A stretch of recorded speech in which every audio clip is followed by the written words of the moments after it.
కర్నూలు పల సమాజం సంఘము యేసే నా ఆధారం అనే ఆధ్యాత్మిక కార్యక్రమం ద్వారా యేసుక్రీస్తు నామములో ఈ ఒలివ టీవీ కార్యక్రమం చూస్తున్న ప్రతి ఒక్కరికి కూడా మా శుభాభివందనములు తెలియజేస్తూ ఉన్నాం. ఈ సమయంలో వాక్యాన్ని బోధించడానికి దేవాది దేవుడు సమయాన్ని ఇచ్చాడు కాబట్టి ఆయనకు ముందుగా కృతజ్ఞతాస్తుతులు చెల్లించుకుంటున్నాను. ఈ సమయంలో మనమందరము కూడా కొద్ది నిమిషాలు వాక్యాన్ని ధ్యానించుకుందాం. ప్రకటన గ్రంథము 2వ అధ్యాయము 5వ వచనాన్ని మనం చదువుకొని వాక్యములోనికి మనం ముందుకు వెళ్దాం. నీవు ఏ స్థితిలో నుండి పడిపోతావో అది జ్ఞాపకము చేసుకుని మారు మనసు పొంది ఆ మొదటి క్రియలను చేయుము. అట్లు చేసి నీవు మారు మనసు పొందితేనే సరి, లేని ఎడల నేను నీ యొద్దకు వచ్చి నీ దీపస్తంభమును దాని చోట నుండి తీసివేతును. ఇది అపోస్తలుడైన పౌలు, అపోస్తలుడైనటువంటి యోహాను పట్మస్ ద్వీపంలో ఉన్నప్పుడు ఈ ప్రకటన గ్రంథాన్ని రాస్తూ ఉన్నాడు. ప్రభు అయిన యేసుక్రీస్తు జరగబోయేటువంటి సంగతులను దర్శనము ద్వారా అపోస్తలుడైనటువంటి యోహానుకు తెలియజేస్తూ ఉన్నాడు. అలాంటి యోహాను ఈ పత్రిక రాస్తూ, ఈ ప్రకటన గ్రంథాన్ని రాస్తూ తన ప్రకటన గ్రంథంలో ఈ విధంగా తెలియజేస్తూ ఉన్నాడు. నువ్వు ఏ స్థితిలో నుంచి పడిపోయావో ఆ స్థితిని జ్ఞాపకము చేసుకుని దానిని కొనసాగించితే నీవు సంఘమునకు, సమాజానికి ప్రయోజనకరంగా ఉంటావని అపోస్తలుడైనటువంటి యోహాను తెలియజేస్తూ ఉన్నాడు. కాబట్టి ప్రియ దేవుని ప్రజలారా గమనించాలి. ఈరోజు మనము తెలియజేస్తున్నటువంటి అంశము, దేవుడు మనతో మాట్లాడుతున్నటువంటి మూలమైన అంశం ఏమిటంటే, నీవు నేను మనందరము కూడా జీవించినటువంటి జీవితము కంటే జీవించబోతున్నటువంటి జీవితము చాలా ప్రాముఖ్యమైనటువంటి జీవితమని ఈ పరిశుద్ధమైన లేఖనాల ద్వారా మనకు దేవుడు తెలియజేస్తూ ఉన్నాడు.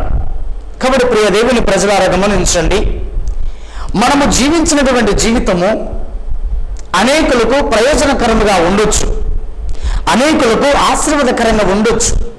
మనము పరిశుద్ధులుగా, నీతిమంతులుగా, యథార్థవంతులుగా మనము సంఘములో, సమాజంలో ఉండవచ్చు. కానీ జీవించినటువంటి జీవితము ఒకప్పుడు ప్రయోజనకరంగా ఉన్నటువంటి జీవితము, జీవించబోతున్నటువంటి జీవితము కూడా అలాగనే కొనసాగించాలని అపోస్తలుడైనటువంటి యోహాను ప్రకటన గ్రంథంలో తెలియజేస్తూ ఉన్నాడు. ప్రియ దేవుని ప్రజలారా, దేవుని సంఘమా, దేవుని చేత ఏర్పరచబడినటువంటి ప్రియ జనాంగమా, దేవుడు ఈ సమయంలో మనందరితో మాట్లాడుతూ ఉన్నాడు. నీవు నేను మనందరము కానీ ఒకప్పుడున్న జీవితము కంటే జీవించుతున్న జీవితము దేవునికి మహిమకరంగా ఉంటే మన జీవితాలు సంఘానికి కానీ, సమాజానికి కానీ ప్రయోజనకరంగా ఉంటాయని ఈ సమయంలో దేవుడు మనందరితో హెచ్చరిస్తూ ఉన్నాడు. చూడండి, జీవించినటువంటి జీవితము కంటే జీవించబోతున్నటువంటి జీవితము చాలా ప్రాముఖ్యమైనది.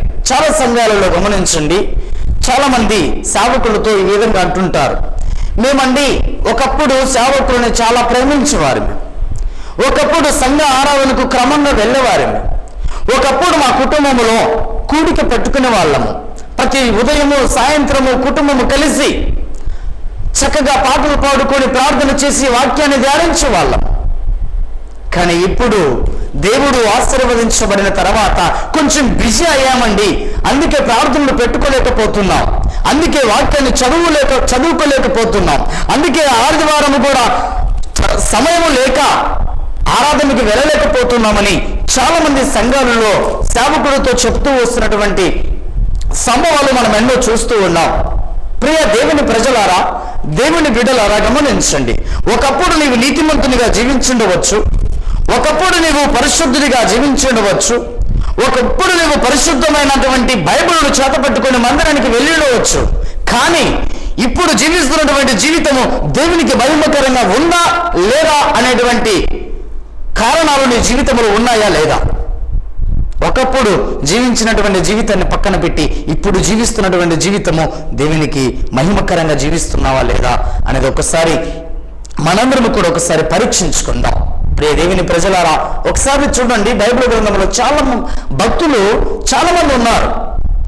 మొదటగా మనము చూసుకోవలసినటువంటి అంశం ఏమిటంటే, మొదటగా దేవునికి మహిమకరంగా జీవించి, మొదటగా దేవునికి ఇష్టంగా జీవించి, తర్వాత లోకములో పడిపోయినటువంటి భక్తులను మనము చూసుకుందాం. ఒకసారి చూడండి, 2వ దినవృత్తాంతములు గ్రంథము 2వ దినవృత్తాంతములు 26వ అధ్యాయము 5వ వచనాన్ని చూసుకుందాం మనం ఒకసారి. ఇక్కడ మనకు దేవుని ప్రత్యక్ష విషయమందు తెలివి కలిగిన జకరియా దినములలో అతడు దేవుని ఆశ్రయించెను. అతడు యెహోవాను ఆశ్రయించినంత కాలము దేవుడు అతనిని వర్ధిల్లింపచేసెను. ఇక్కడ మనకు ఉజ్జియా కనబడుతూ ఉన్నాడు. ఇతడు 26 సంవత్సరముల వయసు వచ్చినప్పుడు ఇశ్రాయేలును ఏలడానికి అక్కడ ఉన్నటువంటి పెద్దలు నిర్ణయించారు. ఎందుకంటే అతని తండ్రి తన జీవితంలో కూడా దేవుని సన్నిధిలో ఇశ్రాయేలును పరిపాలించడానికి ఒక నాయకుడిగా, ఒక రాజుగా నియమించబడి ఉన్నాడు. అతడు ఒకసారి చూడండి, అతని పేరు అమజ్యా.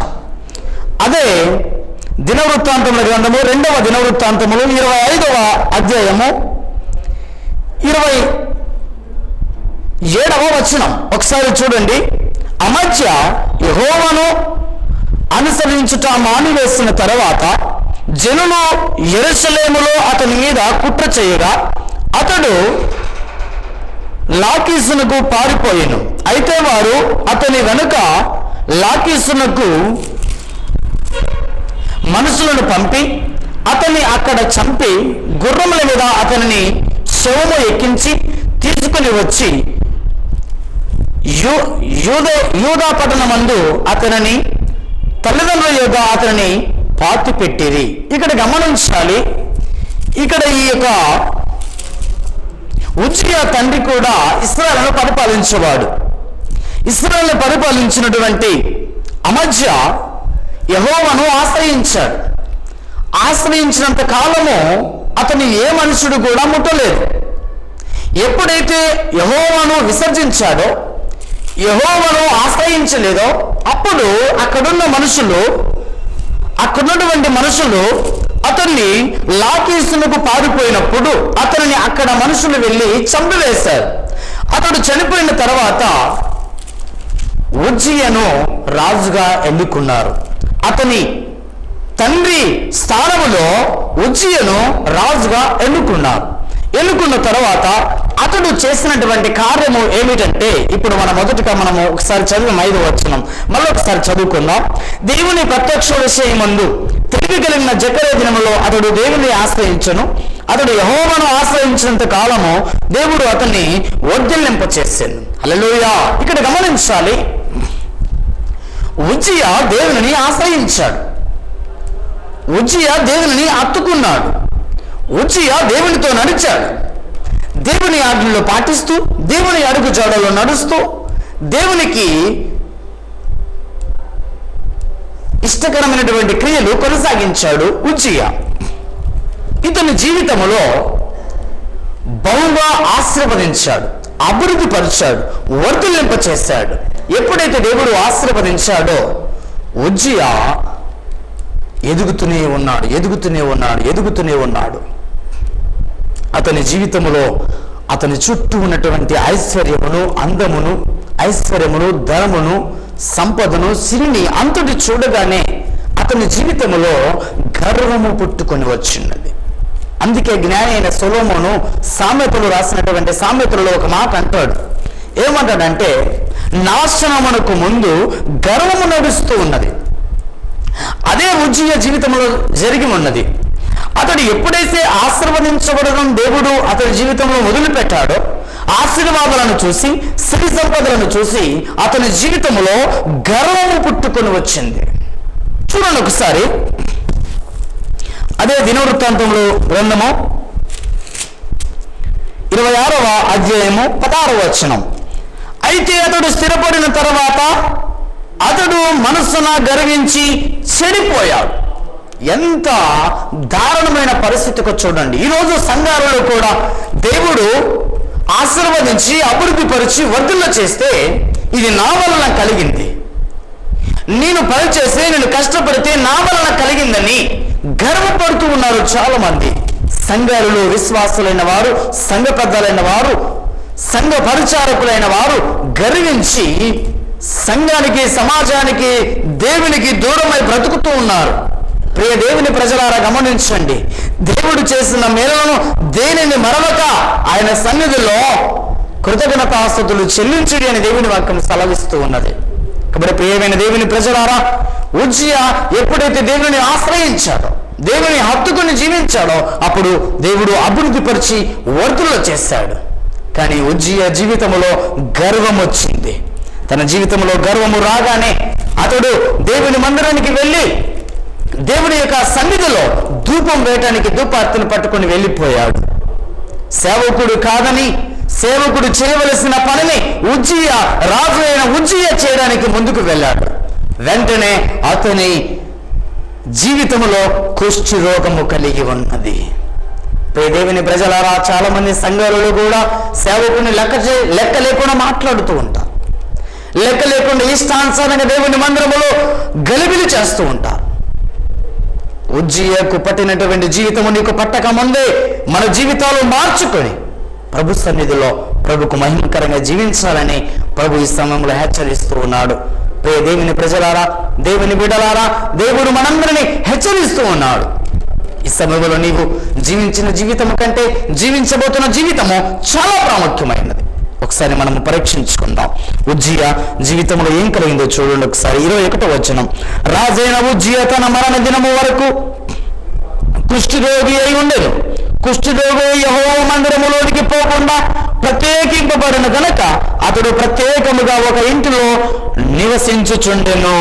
అతని కుమారుడైన యోతాము రాజు ఇంటి వారికి అధిపతి అయి దేశపు జనులకు న్యాయము తీర్చుచుండెను. ఉజ్జియా చేసిన ఇతర కార్యములను గురించి ఆమోజు కుమారుడును ప్రవక్త అయిన యెషయా రాసెను. ఉజ్జియా తన పితరులతో కూడా నిద్రించెను.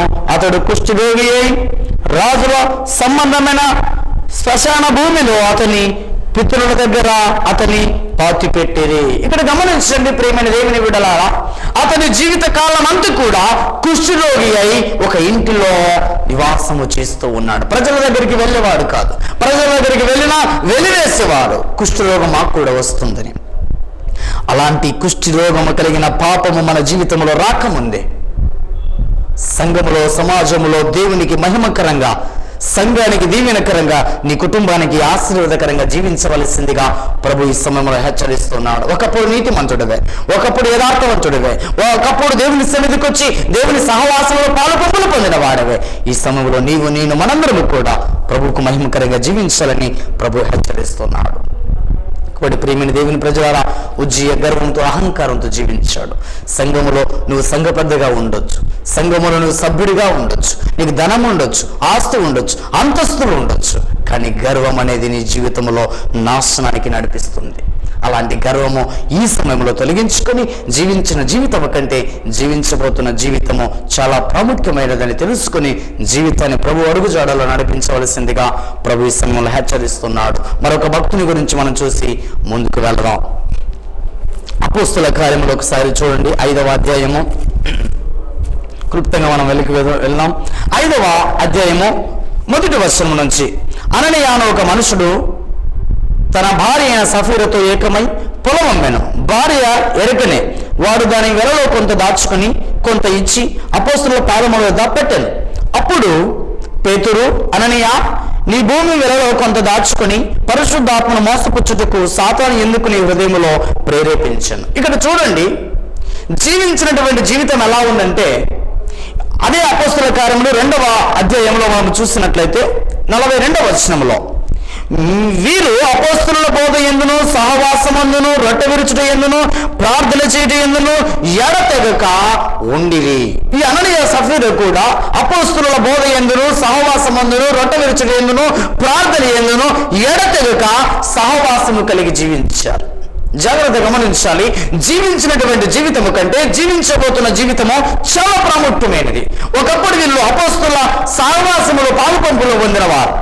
ఎప్పుడైతే లోక సంబంధమైన ధనాన్ని చూశారో, వారు ధనారూపకంలో ఆస్తి చూసినప్పుడు వారికి ధనాశ కలగలేదు. ఆ ఆస్తిని ధనారూపకములు ఎప్పుడైతే సమకూర్చుకున్నారో వారి జీవితంలో దురాశ కలిగి ఉన్నది.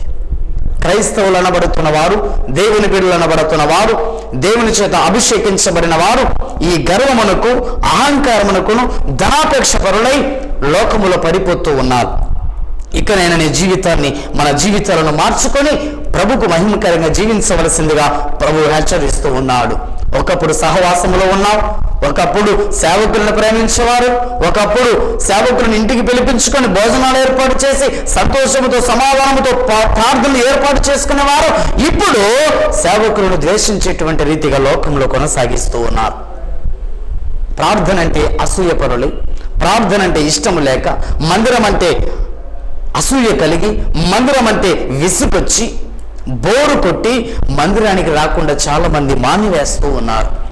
అలాంటి జీవితంలో నీవు ఉన్నావేమో ఒకసారి జాగ్రత్త కలిగి మన జీవితాలను పరీక్షించుకుందాం. ప్రభు ఈ సమయంలో పిలుస్తూ ఉన్నాడు. ఒకవేళ మన జీవితాలు దేవునికి దూరంగా బ్రతుకుతున్నామేమో, ఇకనైనా మన బ్రతుకులు మార్చుకొని, మన జీవితాలు మార్చుకొని ప్రభు కోసం, ప్రభు రాకడ కొరకు సిద్ధపడేటువంటి విడులుగా ఈ సమయంలో జీవించబోతున్న జీవితం అన్న ప్రభుకు మహిమకరంగా జీవించవలసిందిగా ప్రభు హెచ్చరిస్తున్నాడు. ఒక వ్యక్తి గురించి, ఒక భక్తుడు, మన పరిశుద్ధమైన ఈ బైబిల్లో ఒక భక్తుడు మనకు కనిపిస్తున్నాడు. లూకా సువార్తలోనికి రండి. లూకా సువార్త 15వ అధ్యాయము 11వ వచనంలో, 11వ వచనం నుంచి మనం చూసినట్లయితే ఒక వ్యక్తికి 2 కుమారులు ఉన్నారు. ఈ వ్యక్తికి 2 కుమారులు ఉండి జీవితాన్ని కొనసాగిస్తూ ఉన్నాడు. ఈ వ్యక్తి, ఒక చిన్న కుమారుడు, తండ్రి నాకు వచ్చేటువంటి ఆస్తుల్లో సగభాగం నాకు ఇచ్చేసి నా ఇష్టానుసారంగా నేను జీవిస్తానని జీవితాన్ని కొనసాగించాడు. గమనించండి, మొదట తనకి ఇష్టమైనటువంటి జీవితాన్ని కొనసాగిస్తున్న ఈ యవనస్తుడు, ఈ చిన్న కుమారుడు ఆస్తి అంతా సమకూర్చుకున్నాడు, దూరదేశానికి వెళ్ళిపోయాడు, ఇష్టానుసారంగా తిన్నాడు, తిరిగాడు. ధనమంతా అయిపోయిన తర్వాత తన స్నేహితులు తనను విడిచి వెళ్ళిపోయాడు. ఒంటరి వాడైపోయాడు. ఏం చేయాలో అర్థం కావట్లేదు. తినడానికి తిండి లేదు. కరువు కాలంలో ఏం చేయాలో అర్థం కాని పరిస్థితుల్లో ఒక వ్యవసాయి దగ్గరికి వెళ్ళి, అయ్యా నేను పందులు వేపుతానని చెప్పినప్పుడు పందులు మేపడానికి ఆ యజమానుడు తోటలోనికి పంపించాడు. ఆ పందులు మేస్తున్నటువంటి ఆ పొట్టును తినడానికి కూడా అతడు ఇష్టపడి ఆ పందుల పొట్టును తింటూ ఉన్నాడు. అప్పుడు అతని జీవితంలో 17వ వచనంలో చూసినట్లయితే, అయితే బుద్ధి వచ్చినప్పుడు వాడు తండ్రి యొద్ద ఎంతో మంది కూలి వాళ్లకు అన్నము సమృద్ధిగా ఉన్నది, నేనైతే ఇక్కడ ఆకలితో చచ్చిపోవచ్చున్నాను. అప్పుడు బుద్ధి వచ్చింది, జ్ఞానోదయము కలిగింది అతని జీవితంలో. ప్రియ దేవుని ప్రజలారా, దేవుని యొక్క జనాంగం ఆ దేవుడు మాట్లాడుతూ ఉన్నాడు. నీ జీవితంలో ఇకనైనా జ్ఞానోదయము కలగాలి, ఇకనైనా బుద్ధి నీ జీవితంలో రావాలి. ఇంతవరకు నీవు జీవించినటువంటి జీవితం అంతా కూడా లోకంలో జీవించావు. ఏమండి, నేను మందిరంలోకి రావడానికి కూడా అర్హును కాదండి, నేను తాగుతానండి, ఇష్టానుసారంగా తిరుగుతానండి. నీ కొరకు యేసు ప్రభు ఈ లోకానికి దిగి వచ్చాడు. నశించిపోతున్నటువంటి ఆత్మలను వెతికి వెతికి రక్షించడానికి మనిషి కుమారుడు ఈ లోకానికి దిగి వచ్చాడు. నీలాంటి వారి కోసమే యేసయ్య వచ్చాడని ప్రభు చెబుతూ ఉన్నాడు. రే దేవుని ప్రజలారా, దేవుని బిడ్డలారా, దేవుడు మాట్లాడుతూ ఉన్నాడు. ఈ సమయంలో నాయన నీ జీవితాన్ని మార్చుకో. ఒకవేళ పాత జీవితాన్ని వదిలిపెట్టు. పాత వికటించను, ఇదిగో కృతమయను అన్నటువంటి రీతిగా నీ జీవితాన్ని, పాత జీవితాన్ని వదిలిపెట్టి ఇక నేను నూతనమైన జీవితాన్ని ప్రభు కొరకు జీవించవలసిందిగా ప్రభు హెచ్చరిస్తూ ఉన్నాడు. ఇక్కడ చూడండి, తప్పిపోయిన కుమారుడు, చిన్న కుమారుడు మరలా బుద్ధి వచ్చినప్పుడు తండ్రి దగ్గరికి తిరిగి వస్తూ ఉన్నాడు. ఒకసారి చూడండి 18వ వచనం. నేను లేచి నా తండ్రి ఎదుట వెళ్ళి, తండ్రి నేను పరలోకమునకు విరోధముగాను నీ ఎదుట నేను పాపము చేసితిని, ఇక మీదట నీ కుమారుడని అనిపించుకున్నకు యోగ్యుడును కాడు, నన్ను నీ కూలివాడిలో ఒకనిగా పెట్టుకొనమని అతనితో చెప్పేది అనుకొని లేచి తండ్రి ఎదుకు వచ్చును. వాడు ఇంకా దూరముగా ఉన్నప్పుడు తండ్రి వారిని చూసి కనికరపడి పరుగెత్తి వారిని మెడ మీద పడి ముద్దు పెట్టుకొనెను. దేవుడు ప్రేమామయుడు, దేవుడు కృప కలిగిన వాడు. నీవు నేను పాపములతో అపరాధములతో చచ్చిన వారమైనప్పుడు దేవుడు మన కొరకు ఈ లోకానికి దిగి వచ్చాడు. ప్రియ దేవుని జనాంగమా, నీవు పాపములతో పాప మాలిన్యములో నువ్వు ఇంకా చిక్కిపోయి ఇంకా లోకములను జీవిస్తున్నావేమో, ఇంకా ఇదే లోకం అని బ్రతుకుతున్నావేమో, ఇంకా దేవుని సన్నిధిలోనికి రావడానికి నిన్ను అర్హులను కాదు అని అనుకుంటున్నావేమో. ఎస్, అర్హులం కాదు, అయినా కానీ దేవుడు మనల్ని ప్రేమిస్తున్నాడు. తప్పిపోయిన కుమారుడు తప్పిపోయి దూరంగా బ్రతుకుతున్నప్పుడు తండ్రి ఎదురు చూస్తున్నాడు. నా కుమారుడు ఏ రోజైనా నా దగ్గరికి రాడా అని ఎదురు చూస్తున్నాడు. ఈ లోక సంబంధమైన తండ్రి అంతగా ఎదురు చూస్తుంటే పరమ తండ్రి అయిన దేవుడు నీ కొరకు నా కొరకు అంతగా ఎదురు చూస్తూ ఉన్నాడు. దేవుని ప్రజలారా, నీ పాప మాలిన్యమును కడిగి వేయడానికి ఆయన లోకానికి వచ్చాడు. ఇకనైనా మన జీవితాలు మార్చుకొని జీవించిన జీవితము పాతది కావచ్చు, పాప మాలిన్యము కావచ్చు, జీవించినటువంటి జీవితము కంటే జీవించబోతున్న జీవితము చాలా ప్రాముఖ్యమైనది. ఈ సమయంలో తప్పిపోయిన కుమారుని వలె నీవు కూడా ప్రభు దగ్గరికి రా. ప్రభు నీ పాపములు క్షమించి పరిశుద్ధపరిచి ఆయన సహవాసంలో చేర్చుకోవడానికి ఆయన సిద్ధముగా ఉన్నాడు. తండ్రి చిన్న కుమారుని ఏ విధంగా చేర్చుకున్నాడో ఒకసారి చూడండి. 22వ వచనాన్ని ఒకసారి చూడండి. అయితే తండ్రి తన దాసులను చూసి ప్రశస్త వస్త్రములు త్వరగా తెచ్చి వీరికి కట్టి వీళ్ళ చేతికి ఉంగరము పెట్టి పాదములకు చెప్పులు తొడిగించుడి, క్రొవ్వుల దూడను తెచ్చి వధించుడి, మనము తిని సంతోషించుదాము. నీవు కూడా మారు మనసు పొంది పాత జీవితాన్ని వదిలిపెట్టుకుని ప్రభు దగ్గరికి వస్తే నీవు రక్షింపబడి ఉన్నావు, నీవు నా సహవాసములోనికి ప్రభు సహవాసములోనికి వచ్చావని ప్రభు సంతోషించి నీ వలన పరలోకంలో విందు జరుగుతుంది, పరలోకంలో సంతోషం జరుగుతుంది, నీ కుటుంబం బాగుపడుతుంది. నీ కుటుంబం అంతా కూడా ప్రభు సహవాసంలోనికి వచ్చినట్లయితే నీ కుటుంబం వలన సంఘము ఆశీర్వదించబడుతుంది. ప్రియ దేవుని ప్రజలారా, దేవుని బిడ్డలారా, ఈ సమయంలో దేవుడు మాట్లాడుతున్నాడు. మనము జీవించినటువంటి జీవితం వదిలిపెట్టి జీవించబోతున్న జీవితము నీ కుటుంబానికి, సంఘానికి, సమాజానికి ఆశీర్వాదకరంగా, ప్రయోజనకరంగా, ప్రభు రాకడలు ఎత్తబడే వధువు సంఘముగా ఇక నుంచి ఆయన సిద్ధపడతాన్న ఉద్దేశముతో ప్రభు ఈ సమయంలో మనందరితో హెచ్చరిస్తున్నాడు. ఈ వాక్యము ప్రతి హృదయములో స్థిరపరిచి వాక్యానుసారంగా జీవితాలు కట్టుకొని ప్రయోజనకరంగా జీవించవలసిందిగా, ప్రభు రాకడ వరకు యథార్థవంతులుగా హృదయపూర్వకమైనటువంటి జీవితాలు జీవించవలసిందిగా ప్రభు ఈ సమయంలో మనందరితో హెచ్చరిస్తూ దేవుడు మనందరిని దీవించి ఆశీర్వదించి అభివృద్ధిపరిచి వర్ధిల్లింప చేయునుగాక. ఆమేన్, ఆమేన్. సమయంలో వచ్చిన ప్రార్థన చేసుకుందాం. మహాగణుడైన మా తండ్రి, సర్వశక్తుడైన మా ప్రభువా, సర్వకృపానిధుడైన మా తండ్రి, నీ నామములో నీ చిత్తములో ఇదిగో నా తండ్రి నీ ప్రజలైన వారందరూ కూడా నన్ను ఇదిగో నా తండ్రి ఈ ఒలీవ ఛానల్ ద్వారా వాక్యాన్ని వింటూ ఉన్నారు. కృపాసత్య సంపూర్ణుడైన మా తండ్రి, వాక్యము విన్న ప్రతి జీవితాలు ప్రతి ఒక్కరూ జీవించినటువంటి జీవితము కంటే జీవించబోతున్న జీవితాలు నీకు మహిమకరంగా జీవించడానికి నీ కృప చూపించని ప్రార్థన చేస్తున్నాం. ఒకప్పుడు పాప జీవితము, ఒకప్పుడు పాప మాలినము జీవితము, ఇక నుంచి ఇప్పుడైనా నీకు మహిమకరంగా జీవించి ప్రభు రాకడ వరకు సిద్ధపరచబడినటువంటి వధువు సంఘముగా అనేకులను సిద్ధపరచని ప్రార్థన చేస్తున్నాం. మరొకసారి మా తండ్రి, ఇక ఒలివ ఛానల్ టీవీ చూస్తున్న ప్రతి ఒక్కరిని దీవించి ఆశీర్వదించి అభివృద్ధిపరిచి వర్ధులు చేసి ప్రతి ఒక్కరిని ప్రభా నీకు మహిమకరంగా వాడుకుని ప్రార్థన చేస్తున్నా. తప్పిపోయిన కుమారుడు ఏ విధంగా ప్రభా బుద్ధి వచ్చినప్పుడు మరలా నీ దగ్గరికి వచ్చాడో అనేకులు నీ దగ్గరికి వచ్చి ఆశీర్వదించి ఆశీర్వాదాలు పొందుకొని నీకు మహిమకరంగా జీవించే కృపను భాగ్యాన్ని అనుగ్రహిస్తావని ప్రతి ఒక్కరిని మీ చేతులకు సమర్పించుకుంటూ మా ప్రభు మా రక్షకుడైన యేసు క్రీస్తు శక్తి కలిగిన నామములోన ప్రార్థించి వేడుకొంచున్నాను మా తండ్రి. ఆమేన్, ఆమేన్. అందరికి వందనాలమ్మా. దేవుడు మీ అందరిని దీవించి ఆశీర్వదించి వర్ధిల్లింప చెయ్యునుగాక. ఆమేన్.